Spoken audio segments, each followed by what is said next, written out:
The first thing she heard was the sound of glass breaking, not the delicate kind, like a wine glass tipping over at a dinner party, but the heavy, deliberate kind, like someone had picked up a vase and thrown it at a wall just to hear it shatter. Tess didn't move. She sat on the edge of the bathtub in her stepfather's house, still wearing her interview blazer from 3 hours ago, listening to the argument on the other side of the door get louder. Her mother's voice. And then the particular silence that always followed when Wade got what he wanted. She already knew what they were saying. She'd heard the version of this conversation 6 times in the past 2 weeks. The accounting firm, the position she'd built from scratch, the numbers she'd stayed up until 2 in the morning to reconcile, year after year, while Wade came in at 10 and left at 3 and somehow had his name on the door. The firm wasn't hers. It never had been, technically. But she had built it. That part was true, whether anyone said it out loud or not. Her phone buzzed on the edge of the sink. A text from the firm's HR director, a woman named Pam who had always been kind to her, the specific kindness of someone who feels guilty about something they haven't done yet. Effective Monday, your position has been restructured. Please schedule a time to return your badge and company materials. We appreciate your contributions. Tess read it twice. Then she set the phone face down on the tile and stared at the grout between the bathroom floor tiles until the individual lines stopped making sense. She was 31 years old. She had a certification in forensic accounting and a second one in financial risk analysis. She had spent 9 years turning a failing 2-person operation into something with 14 employees and 3 major corporate clients. And on the morning she'd gone in to present the annual report, the one she'd spent 4 months preparing, she'd arrived to find the locks changed and a letter under the door explaining that the board had decided to move in a different direction. The direction, it turned out, was Wade, who had convinced their mother to sign over her voting shares, who had been planning this for, by Tess's estimation, somewhere between 8 months and a year, who had apparently been waiting for Tess to finish building something worth taking. She didn't cry. She noted this about herself the way she noted discrepancies in a balance sheet as a fact without judgment. She wasn't numb. She was something else, something that didn't have a clean name, something closer to a very particular kind of tired. She picked up the phone again, opened her email. Then she stopped. There was a message in her inbox that she didn't recognize. No sender name, just an address she'd never seen before, through a domain that meant nothing to her.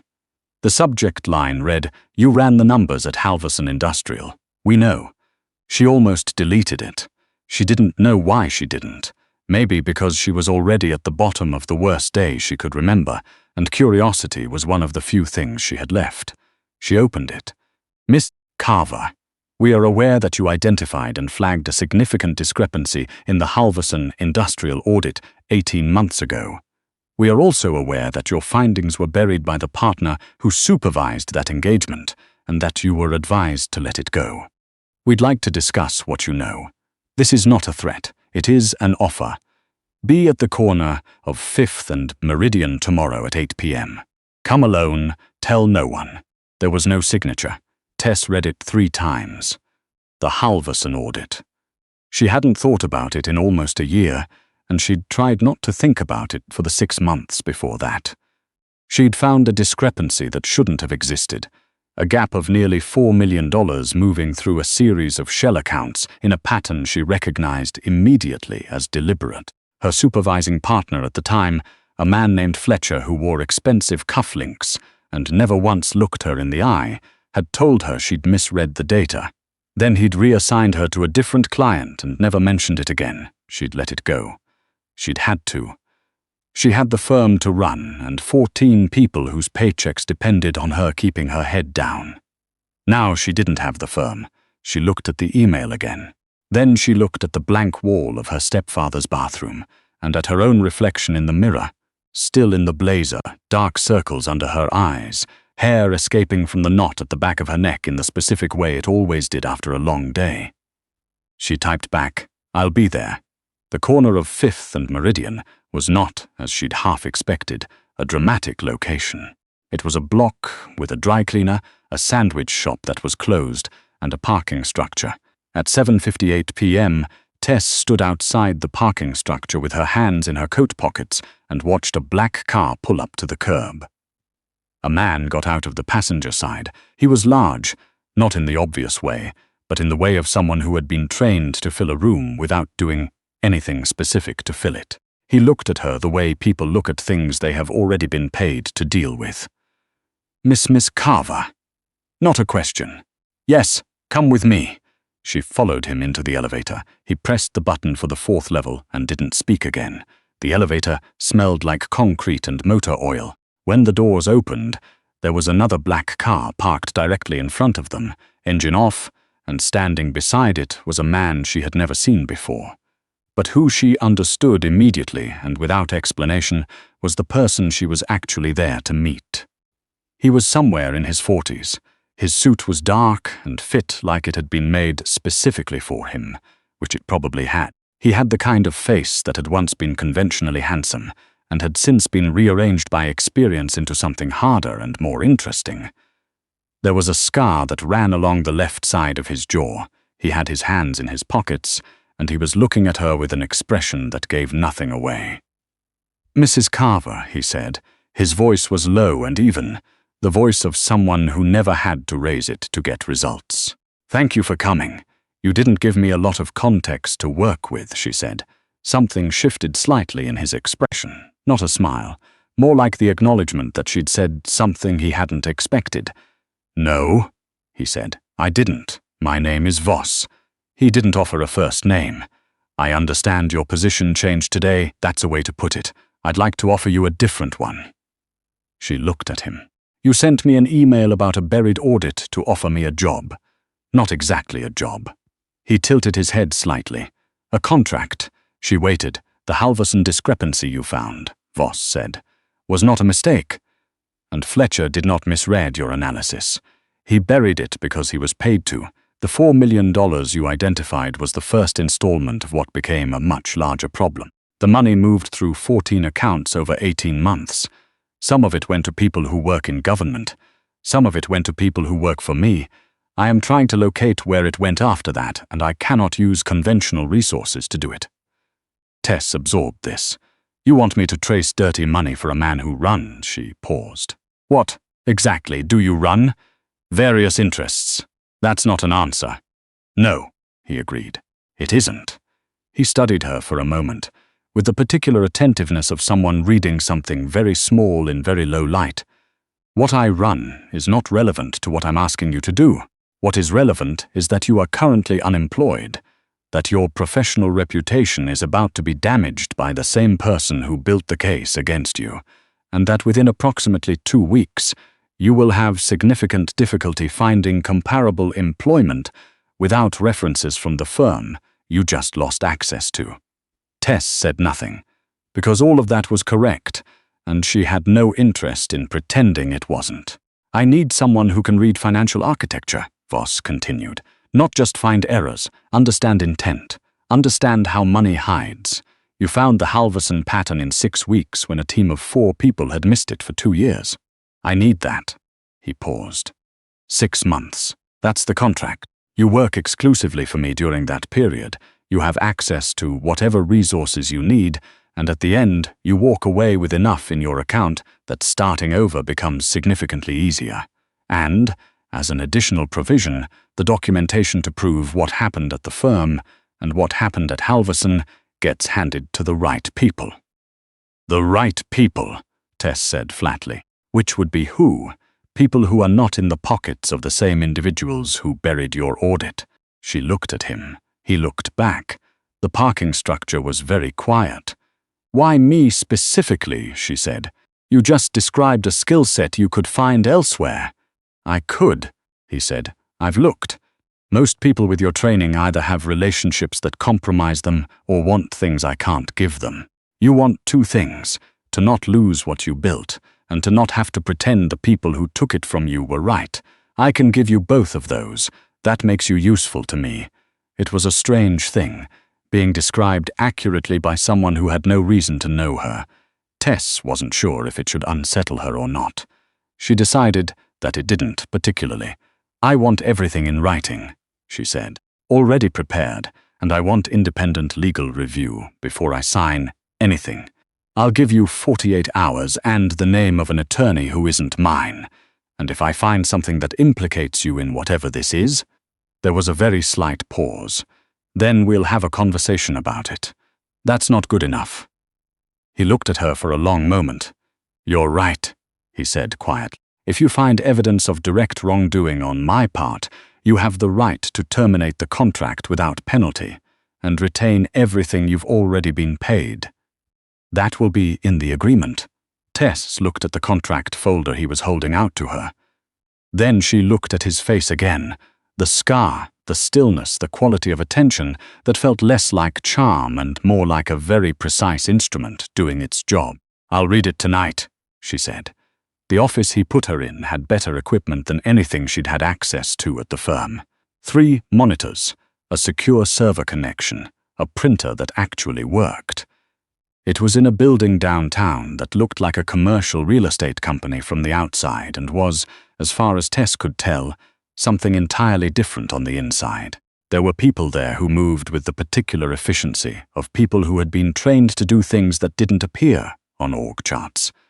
Nobody explained anything to her. Nobody needed to. She got to work. The Halverson money, it turned out, was not $4 million. It was closer to 40. The $4 million had been the part visible from the angle she'd been given. The rest was buried in a way she actually found impressive in a purely technical sense, distributed across holding companies in 3 different countries, moving through legitimate-looking transactions with the rhythm and consistency of something automated. Whoever had designed this had understood not just accounting, but behavior. They'd understood what auditors look for and built the camouflage specifically around those assumptions. Tess found the first crack on her 3rd day, a subsidiary in Delaware that didn't match the registered address history on any state record she could access. From there, it took her 11 more days to trace the origin point, a company called Meridian Consolidated, which was not a coincidence she found comforting given where she'd first met Voss. She flagged it in her notes and kept going. Voss came by the office most mornings. He rarely spoke to her directly. More often he spoke to the man who apparently managed the building's operations, a quiet person named Cole, who Tess was fairly sure had at some point in his life been something military. When Voss did speak to her, it was efficient. He asked specific questions and listened to the answers with complete attention. "You're not writing things down," Tess said to him on day 9, when he'd been standing behind her left shoulder for 4 minutes watching her work through a spreadsheet. "I don't need to. You retained all of that, yes." She turned her chair slightly to look at him. "Do you actually understand what I'm showing you, or are you pattern matching to things you already knew?" A long pause. "Both." She turned back to the screen. "At least you're honest about it." She heard, rather than saw, what might have been the beginning of something that wasn't quite a laugh. Then he was gone. She thought about it later at her desk, eating the sandwich she'd had delivered because she'd forgotten about lunch again. About the fact that Voss was not what she'd expected, and she'd been careful not to have expectations in the first place. He was not performatively dangerous. He didn't threaten or posture. He was, in the specific way of people who had been powerful for a long time, simply certain. The way gravity is certain, without announcing itself. She was not naive, she knew what he was. She had found, in the course of her work, enough to understand the general shape of what his operation involved. Things that were legal and things that weren't. A kind of shadow infrastructure that existed alongside the legitimate world and occasionally leaked into it. She kept working. On day 16, she found Meridian Consolidated's parent company. It led back to a holding entity registered in the name of a man she actually recognized. A city councilman she'd seen at the ribbon cutting for a community center the previous spring, smiling at a camera with a local philanthropist on either side of him. She sat with that for a while. Then she flagged it and kept working. The complication came at week 6. She was working late. She usually worked late. It was easier to concentrate after the building emptied out. when Cole appeared in the doorway and told her that Voss needed her upstairs. He said it the way he said most things, which was with the tone of someone who was relaying information and had no personal stake in how you received it. Upstairs was different from the rest of the building. Quieter, better furniture. A wall of windows facing the city that she hadn't known was there. Voss was standing at those windows when she came in. He was still in his suit. She had noticed he was always in his suit. She had wondered once whether he slept in it, and then she'd felt vaguely silly for wondering. "There's a problem," he said. "Okay." He turned from the window. In the city light, the scar along his jaw was more visible than usual. The man whose name you found on the Meridian parent entity is not operating independently. He's connected to a federal task force investigation that's been running for 3 years. They've been building a case against my operation, using him as a cooperating witness. Tess was quiet for a moment. "And you know this because I pay for information. That's a significant part of what I do, so they're not just dirty," she said. "They're dirty, and they're going to try to use what I found to bury you." "Yes." That was always the plan.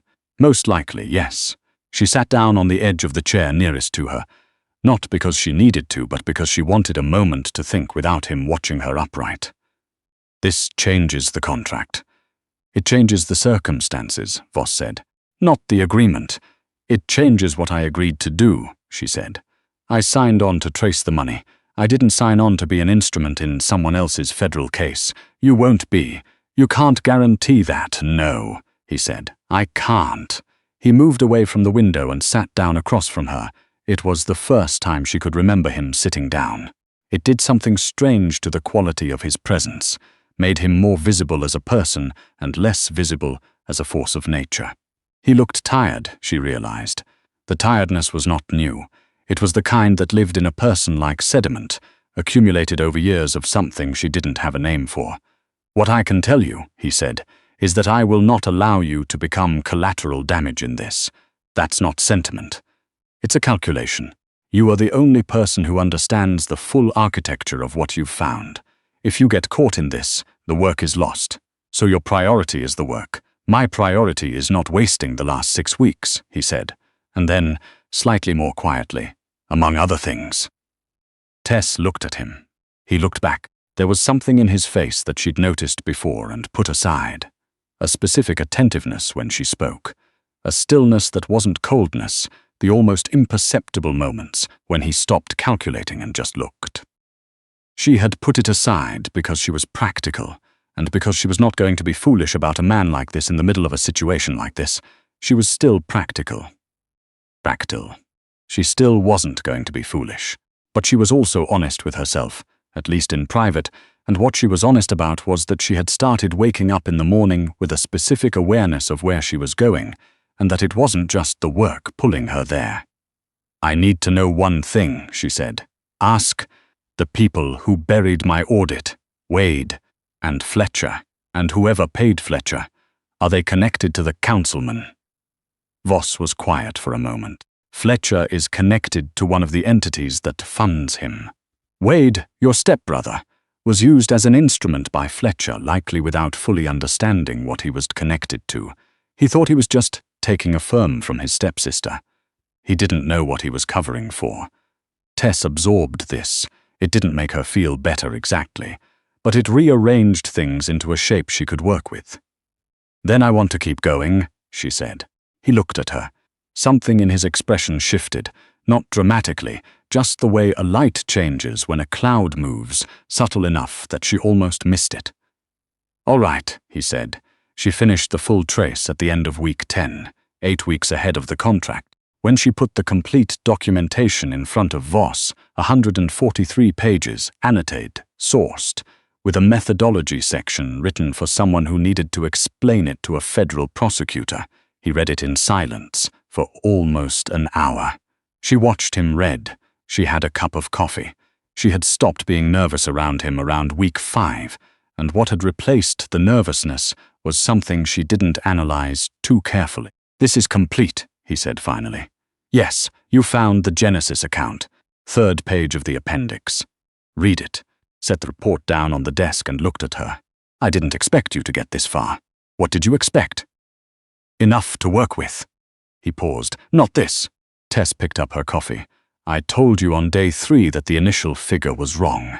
You did. You didn't seem surprised. I was, he said. I was just quiet about it. She looked at him. You're quiet about most things. He was quiet for a moment. Then he said, It's a habit, I know. She set down the coffee. What happens now? The documentation goes to the Attorney General's office through a contact who is not connected to me. The councilman's deal with the task force is void. He withheld material information, which is a violation of his cooperation agreement. Fletcher faces a separate referral. And the holding entities connected to Meridian Consolidated get frozen pending investigation. And Wade? Separate civil matter. The documentation of what he did to the firm is complete enough to support a full recovery. Whether you pursue it is your decision. She nodded. And the contract ends, Voss said. Tess didn't say anything. Voss looked at her. There was a quality to the way he looked at her that she'd spent 10 weeks trying not to name. There's a provision we didn't discuss, he said. The contract doesn't have uncovered provisions. This one isn't in the contract. He paused. I am asking if you'd consider staying. To do what? Whatever you want to do. He said it simply, without the specific gravity of a man who knew how to make an offer land. He said it the way someone says something they haven't planned, something that arrived before they could evaluate it. The work here, the legitimate financial operations, they need someone who does what you do. That's a real offer, and it would be compensated accordingly. But that's not the only reason I'm asking. Tess was quiet. Outside, the city moved the way it always moved, without regard for anything happening in this particular room. You're not an easy person to know, she said finally. No, you don't explain yourself, not often, and you run things that I have significant ethical reservations about. Also true. And you're asking me to stay, yes. She looked at him for a long moment. The scar, the suit, the tiredness underneath everything that she had come to understand was not indifference, but the specific weight of a person who has been responsible for too much for too long and has not had anyone to be honest with. She was practical. She had always been practical. She didn't confuse the version of someone that appeared in difficult circumstances with the whole of who they were. But she also knew numbers, and she knew pattern, and she knew that some things only become visible when you look at them long enough to understand what you're actually looking at. I'll stay for 1 year, she said. We renegotiate at the end, in writing again with independent review. Of course, and if I find something that concerns me, you tell me directly, he said. That was always the agreement. She stood up. He stood up. There was a moment that existed outside the category of transaction, brief, unremarkable from the outside, but the kind that marks a before and after. All right, Voss, she said. Something moved in his face, not the controlled, not quite smile she'd seen before. Something more genuine than that and less comfortable for it. All right, Tess, he said. She picked up her empty coffee cup and her annotated copy of the report and walked toward the door. At the threshold, she stopped, didn't turn around. The Genesis account, she said. You knew about this longer than you told me. A pause. Yes, he said. She nodded once, kept walking. She'd known he was going to say that. She'd known it since week 4, when she'd found the first of several dates that only made sense if someone had been watching this particular problem for a very long time. She'd written it in her notes and flagged it and kept going, because the work was real, and what she'd agreed to do was real, and because she'd learned, a long time ago, that not always the person who should say everything. That was the part she hadn't put in the report. She would tell him eventually. She would tell him eventually, when the time was right. When she'd decided what she thought it meant. She stepped into the elevator. The doors closed. The building was quiet around her, and the city was outside. And she had, for the first time in a very long time, no idea what the next year would look like. She found that she didn't mind.